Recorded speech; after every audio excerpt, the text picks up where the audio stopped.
Bahrain സന്ദർശിക്കുന്ന മുഖ്യമന്ത്രി പിണറായി വിജയന്റെ പൊതുസമ്മേളനത്തിൽ നിന്ന് വിട്ടുനിൽക്കുമെന്ന് ബഹ്റൈൻ OICC ദേശീയ കമ്മിറ്റി വാർത്താക്കുറിപ്പിലൂടെ അറിയിച്ചു.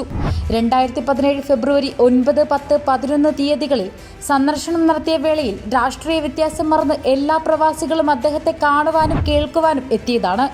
എന്നാൽ അന്ന് നടത്തിയ ഒരു പ്രഖ്യാപനം പോലും 8 വർഷം കഴിഞ്ഞിട്ടും നടപ്പിലാക്കാൻ ഒരു ചെറുവിരൽ പോലും അനക്കാത്ത മുഖ്യമന്ത്രി തിരഞ്ഞെടുപ്പെടുത്തപ്പോൾ പുതിയ പൊള്ളയായ വാഗ്ദാനങ്ങൾ നൽകാനാണ് പ്രവാസ ലോകത്തേക്ക് എത്തുന്നതെന്നാണ് OICCയുടെ വിമർശനം. തൊഴിൽ നഷ്ടപ്പെട്ടാൽ 6 മാസത്തെ ശമ്പളം താൽക്കാലികമായ സുരക്ഷ എന്ന നിലയിൽ വിതരണം ചെയ്യും.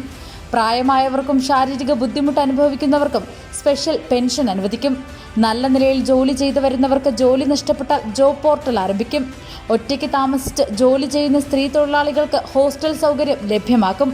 പ്രവാസികൾ നേരിടുന്ന ഏറ്റവും വലിയ വെല്ലുവിളി എന്നത് വിദേശ രാജ്യങ്ങളിൽ നല്ല ചികിത്സ ലഭിക്കുന്നില്ല എന്നതാണ്. അതിന് പരിഹാരമായി ജനകീയ ക്ലിനിക്കുകൾ വിദേശ രാജ്യങ്ങളിൽ ആരംഭിക്കുമെന്ന് തുടങ്ങി കേട്ടാൽ കാതുകൾക്ക് ഇമ്പം നൽകുന്ന നിരവധി പ്രഖ്യാപനങ്ങൾ നടത്തിയാണ് മുഖ്യമന്ത്രിയുടെ വിദേശ സന്ദർശനം അന്ന് പൂർത്തിയാക്കിയത്. എന്നാൽ ഇതൊന്നും ഇന്നുവരെ നടന്നിട്ടില്ല. എല്ലാത്തിനും കൃത്യമായ മറുപടി മുഖ്യമന്ത്രിയിൽ നിന്ന് പ്രതീക്ഷിക്കുന്നതായി OICC ദേശീയ president Gafoor Unnikulam, working president Bobby പാറയിൽ, ജനറൽ സെക്രട്ടറി മനു മാത്യു എന്നിവർ അഭിപ്രായപ്പെട്ടു.